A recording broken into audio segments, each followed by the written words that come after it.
like moose knuckles.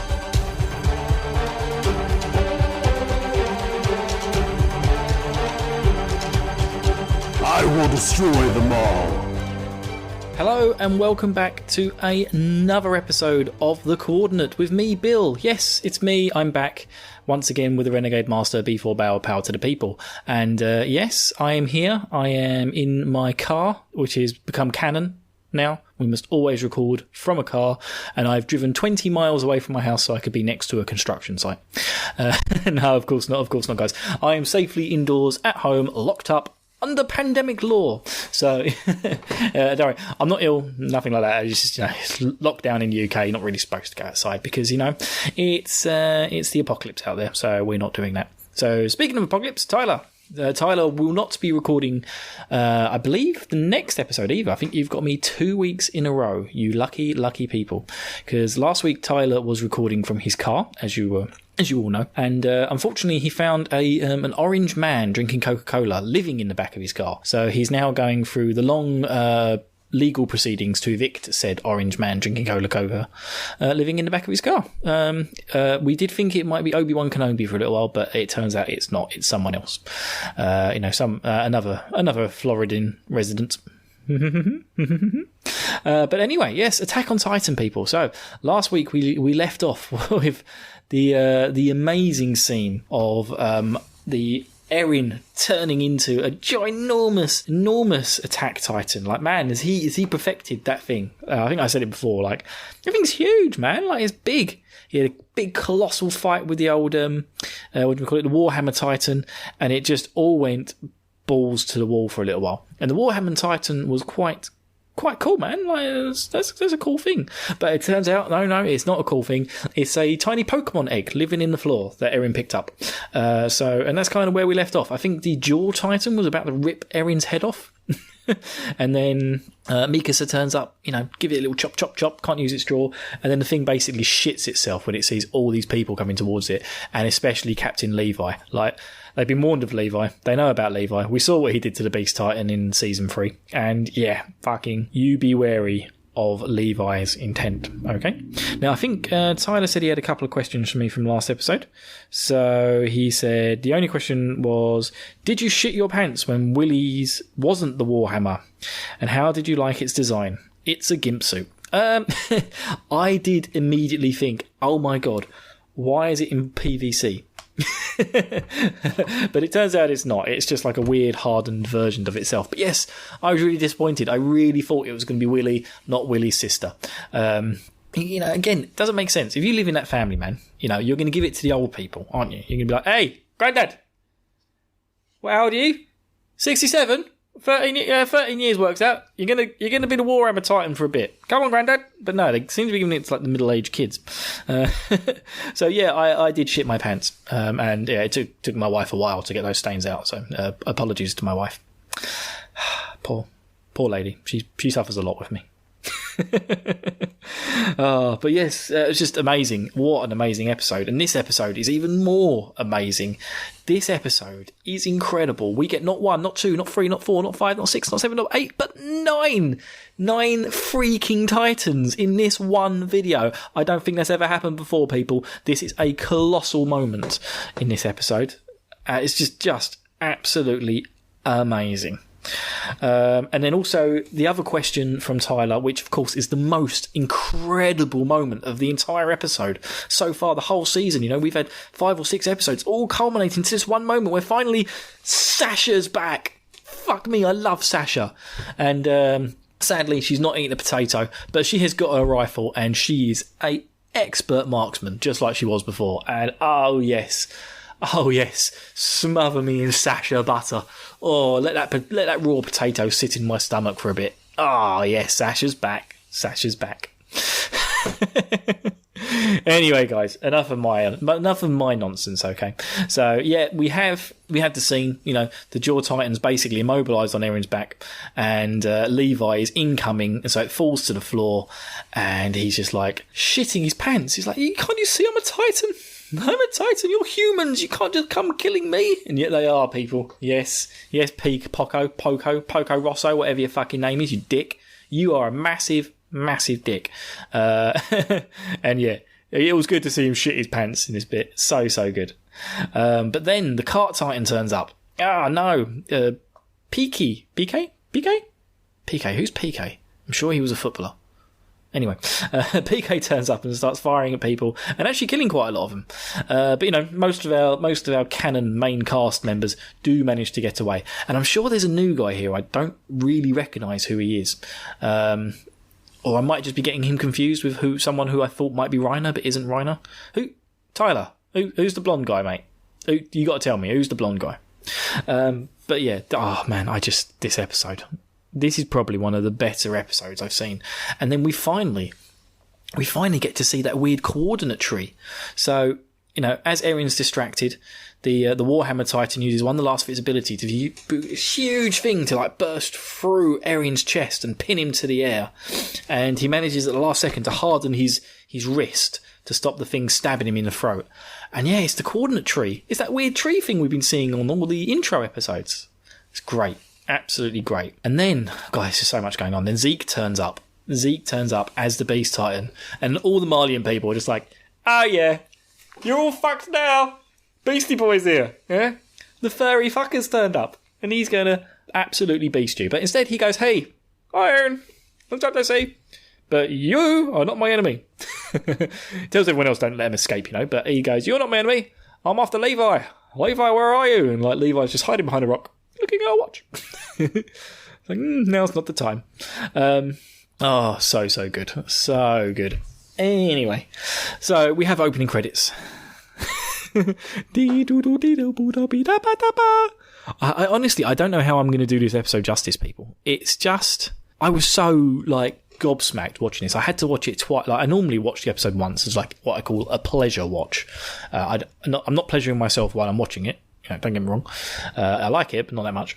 But I watch it just so I can enjoy it, and then I watch it again, and then I watch it a second time in order so that I can take it in, maybe make some notes, and ready for the recording, which is what I've done now. But yeah, oh man, my pleasure watch. I watched it twice for pleasure. But yeah, we get to see the fact that actually motherfucking Falco is alive. Reiner protected him. He managed to sort of change into the Armored Titan using his hands to protect Falco, and somehow also sort of get himself stuck and pass out. So it is a bit bonkers. But suddenly, Falco enters the scene, and in the meantime, Mikasa is trying to break this cocoon around the Warhammer Titan. So it's kind of done what Annie did before. So I don't know if that's something specific to Titans with the hardening power, which obviously Eren, Annie, and obviously the Warhammer Titan is pure hardening. That sounds dirty. Dirty as. Yeah, they're all trying to break it open, but it's not going very well. And we just kind of get like a medley of like scenes where everyone's trying to take out the assault Titan. I keep calling it the assault Titan, the Cart Titan, and the Jaw Titan. Which yeah, that used to be Ymir. I miss Ymir, especially as it's fucking Porco, you stupid knob. Even Eren tries to break open the shell with his teeth. It doesn't work. And so he sort of, he has a little break, gets out of his Titan, jumps down to the floor and changes back into his Titan. And everyone's like, oh shit, how can he still be changing into Titans? And even the Warhammer Titan, like the woman in there is just like, her eyes are just rolling around, looking at the things around her, thinking, oh fuck, I've used up all my energy to make this huge tree. For the opening credits for the first 3 seasons. Yeah. And Poco is just like, God, I need to get Eren, man. If I can take him out and get the Founding Titan, that's it, war over. But yeah, everyone else is a lot more cautious. They're like, come on, this is it, man. This is something's got to be going on here. These guys, they came here with their ODM gear, their BDSM gear, because they're ready to get kinky. So they've only got limited fuel, so they're trapped. They can't get out. This was like almost a one-way mission. Marley's surrounding the place. They're here. We've just got to try and work out how to destroy them and maybe what their backup plan is, because this seems bonkers. And yeah, I was thinking the same thing. Like, how the fuck are they going to get out? But yeah, they decide to make their job to protecting the Beast Titan. I do, however, find it completely bonkers that everyone's so impressed by the Beast Titan. They're like, oh, look at the Beast Titan, man. He's so cool. And it's just like, no, Falco. He's not. He's just throwing fucking rocks everywhere. Like, if I had the chance to turn into Titan, I wouldn't want to be a rock. I'd be more like Armin here, who's floating on a boat, He's on a boat. He's on a boat, motherfucker, with his flippy flops. And he turns into the Colossus Titan and literally fucks shit up. There is nothing people can do against the Colossus Titan. All right, and also I like the fact that the Colossus Titan seems to have made Armin a lot taller. Like, I don't think we've actually seen him directly standing next to Eren and Mikasa yet, but he does look like he's now like 6 foot tall all of a sudden. He looks a bit thin and gangly. So yeah, you begin to wonder, once you take on Titan's abilities, does that also then affect your human form in a way?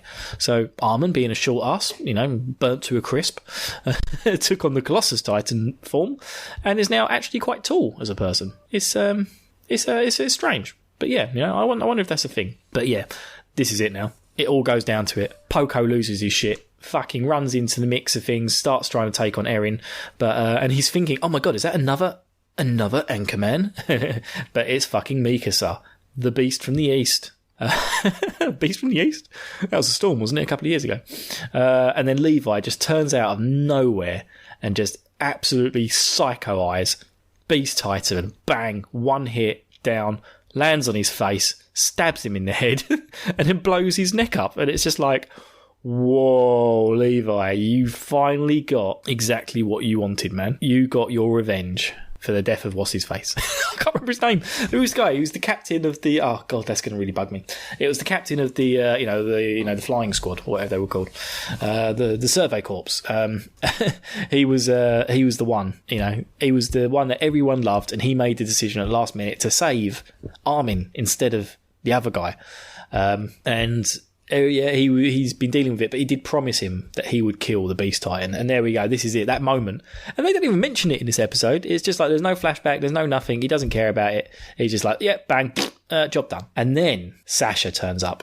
Oh, Sasha. She looks brilliant in her special ODM gear. She does a special little, sharpshoot, gets one of the guys in the head, kills it, and then one of her mates turns up, bang, blasts them in the face with one of those special exploding rockets that they've got on their arms, and the whole thing blows up. And that's it. All of the Cart Titan's little army that she has on her back with the machine gun turrets all die, and then even she dies. She gets burnt to a crisp. Oh no, she doesn't die. She doesn't die. She just gets blown to smithereens. I put she died here, and then later on in my notes I had to cross it out. She sort of like just flails and falls off the side of the building. But it gives what's his name, Falco, and his mate, who's the girl Gabby, gives them a chance to save her and drag her into the nearest building. And now we get Armin, who's having a bit of a crushing time of things, man. He's having a very, very hard time of this. He's walking around as the Colossus Titan, and he's looking down at all the people in the town beneath him who have been crushed, killed, their lives ruined, much like his was at the very first episode, when the Colossus Titan turned up and smashed the wall through Chicken Shima. And he's just standing there going, I wonder if these were the sort of sights that you saw, Bertod. And he looks really, really fucking haunted. So I've got a feeling we're going to get some weird shit going on with Armin in this season. He's going to be like pretty twisted up about things. Yeah, man. So good. Poor old Armin. Now we go back to the battle of the Jaw versus the Attack Titan, or Warrior Titan. I can't remember what. It's so confusing, man. There's so many of them.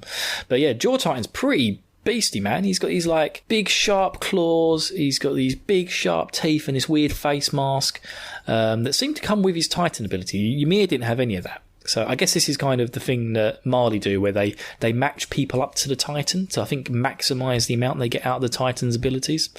But the Jaw Titan is able to make a dent in the cocoon of the Warhammer Titan that the lady's sitting in. And yeah, man, that's it. Eren figures this one out pretty quickly. He figures this one out pretty quickly. And this leads to Gabby and Falco, who are sort of standing over the Peaky's body, is it? The Cart Titan. And she's not healing very well. And then we flick back. Here we go. The escape plan. Hanji is back. Yeah, man. Erwin, that was it. Commander Erwin. Something just popped into my head. Yeah, Kanji's back, man. She's back. She's ready to rock and roll. And she's actually in this airship, which is like the rescue vehicle. But Armin's there. And it's just like, what? How did you get in there, man? How did you get in there? I watched this twice now. It's just like, fucking hell, Armin. You were the Colossus Titan. Like, I assume they just come pick you up off its head. But come on, man. How did you get in there? They should have shown that bit. Yeah, anyway. It's just so bonkers. So much happens in this episode. So the rescue team are on their way, and they're like, all right, any stragglers going to have to get left behind. I hope this plan works. Armin. And then we flip back to Jaw Titan, who's about to try and kill Eren. And yeah, it doesn't work because Mikasa turns up and chops his legs off. And then Armin, oh my god. Then Eren, man, just absolutely stands on his back, rips his arms off one at a time, whoosh, whoosh. And then, just as you think, oh, that's it, he's got him, he's gonna use him to turn someone else into a Titan. No, he sticks the cocoon in the Jaw Titan's mouth, lofts him into the air, and starts pushing his head together to crush the cocoon. And you're just like, oh shit. He's holding it up above his head's open, so that the moment it crushes, all of the blood and gore and juice just drips into his mouth. And I assume that was enough, and that it didn't go into the Jaw Titan, because we get the little scene where it zooms in on Eren and his eye flickers, and it looks like, oh yeah, he's got himself a new ability right there, baby. Oh man, this was so good. It was just it was brutal as well, just watching the thing slowly crack and then burst, and all that blood just splatter into Eren's mouth. Oh my god, and he gulps it down. Just guzzles it. Okay, I'm this is getting a bit disgusting now. Yeah, and then that's it. And then he's about to also eat the Jaw Titan after kind of bashing his face into the floor. Now, before he actually stuck the cocoon in the Jaw Titan's mouth, I really thought he was about to go full, what's the film? Is it Malcolm X? I thought he was going to curb stomp the Jaw Titan. I thought this was going to go absolutely brutal. He just ripped his arms off. He was picking it up by its head. I honestly thought he was going to put his head down and curb stomp it. And then even after eating the Warhammer Titan, he still just bashes its face into the ground until it starts to crack. And then he decides to actually take a bite. But this is the moment, we've all seen this. We've all watched Dragon Ball Z, I assume, where, for 2 seconds of real time can happen in about a 4-minute period. So that's what I mean. It's bonkers, man, because we're left with Eren literally holding his mouth over the back of the Jaw Titan's neck, and then we flick over to Gabby and Falco, not the Austrian, not motherfucking Falco, the Austrian rap star Falco from this show, and they're just screaming at Reiner, going, Reiner, save us, Reiner, save us, oh, help. And then Reiner suddenly wakes up, bursts from somewhere underground, and Eren, stops trying to eat the Jaw Titan. He should have just took a bite and swallowed him. He had time. But, Reiner, man, he's got all these weird little, things all over his shoulders and stuff. He looks like a bit of a peacock. Great. Absolutely great stuff. And then we're left with to be continued. Oh, now, I have to admit, I don't like watching, the very end bits where it's the next episode. Because it's just it just showed this thing with Gabby, and it's just well, I feel like all the build-up we've just had has been lost. But, so I'm not really going to mention that, so don't watch it. Although I did mention it a little bit. But don't worry about it too much. But, oh my God, I literally, I just don't know how to do this episode justice in words. You just have to watch it. This was just pure action. And I would probably say, actually, this might be my favourite ever episode of Attack on Titan. It was just balls to the wall action. Every single moment of it. We saw all the special Titans all doing their shit, all just absolutely going to town. We saw, I think Zeke died. It definitely looks like Zeke is dead, the Beast Titan. And then we've also got the Cart Titan is very, very badly injured. All the other Titans have been taken over. And also, here is it. Conspiracy theory time, guys. It seems to me Eren is on a mission to actually absorb all the Titan powers. Hear me out. I assume, as he has the founding Titan power, if he was to go and absorb all the other Titan powers, which then also includes eating his friend Armin, let's not forget who's got the Colossus Titan, he will become some sort of super Titan god being, and will have the power to then dismiss all the Titans in the world. Therefore, not just freeing Paradis, not just freeing the Elidians, or the Marlians, or whoever else there is, Marley and me, Ted Danson, whoever it may be, he is going to free the entire world. And that is my theory, people. Okay, the manga hasn't finished. All right, I haven't read the manga. Don't know what goes on in that, but I know it hasn't finished yet. I know Tyler keeps saying there's like three more episodes left or something, and then we've got a good lot more episodes of the final season of Attack on Titan. But that's it. That's where I reckon it's going. Eren will eventually eat everyone and then release everyone from the tyranny of the Titans. But we'll never find out who made a fucking Titan in the first place, man. Oh man, whew. Yeah. I'm out of breath, people. That was a long talk. Just incredible episode. If you haven't watched it, I've got no idea why you're listening to me ramble on about it. Go watch it. Go watch it again. Go watch it a third time. Go watch it a fourth time, man. Just enjoy it. Just enjoy this absolute beast of an episode. Although I will admit, although I liked the way Captain Levi killed the Beast Titan, I preferred it in Season 3, where he was just like, a tornado slicing his arms to pieces and cutting his legs out from underneath him and stabbing him in the floor. Oh my God. That was probably my favourite kill moment, although he didn't succeed in the kill because the Cart Titan came along and took away Zeke.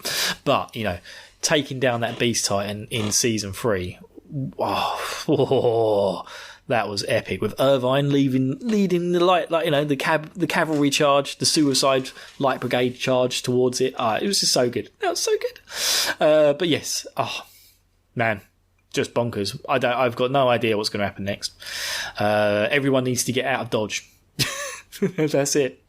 So I'll leave it over to myself for next week. I'm not going to ask myself any questions because, I'm going to be talking to myself. But as for you all, I hope you all stay safe. Things are getting pretty shitty out there with the pandemic, but there are lots of things to look forward to in the world, such as the next episode of Attack on Titan, which I can't remember what it was now. I forgot to make a note. But I shall see you all next week. So be safe, be happy, and please don't get eaten.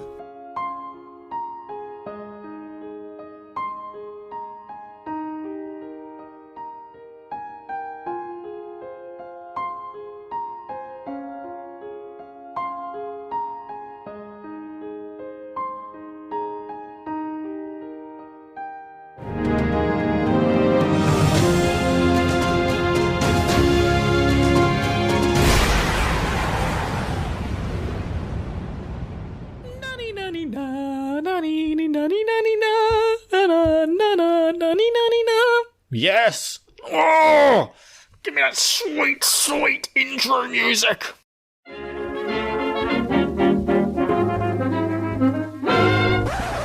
Calling all podcasters. Calling all podcasters. We interrupt this broadcast to bring you a special bulletin. This is Raymond Burr reporting live from the We Can Make This Work, Probably Podcast Network, regarding the latest season of Podcasters Assemble. We are receiving reports of, what can only be described as a gigantic ape rampaging through the streets of New York City, and I'm being told it is now scaling the Empire State Building. Preposterous. Wait, this just in. According to our overseas correspondents, there's been a confirmed sighting of a massive reptilian creature off the coast of Japan. Scientists are speculating this could be the very same species that first wreaked havoc on Tokyo back in 1954. Oh, the humanity. If you have any information regarding these two Goliath monsters or their film franchises, please record on your dictaphone and post or telegraph your audio transmission to us at probablywork.com. Over the next several weeks, we will be reviewing some of the biggest films in Kaiju cinema. 1933's classic King Kong, the original Godzilla from 1954, the controversial 1998's Godzilla, Peter Jackson's 2005 King Kong, as well as the legendary pictures movies Godzilla, Kong Skull Island, and Godzilla King of the Monsters, leading up to this year's release of Godzilla vs. Kong on March 26, 2021. Please hurry. Time is running out. We've just been told that the mayor is evacuating the city and the president dispatching military forces. It appears that the monster known as Gojira is now making his way to shore and... I don't know how to describe what I'm looking at, dear listeners, but this dinosaur-like creature is actually approaching what the tabloids have dubbed Kong, the eighth wonder of the world. The gorilla is snaring its teeth and banging on its chest in what seems to be, a show of strength, defending its territory. They appear to be squaring off. Jeez. This is it, people. The battle of the century. It's Godzilla versus Kong. A fire-breathing lizard takes on the giant angry ape. In this, a no-holds-barred clash between the king of the monsters and the titan of Skull Island. Who will come out on top? Why are they fighting? How did that monkey get so big? Will we survive to find out? Find out on the latest season of Podcasters Assemble, Kongzillathon!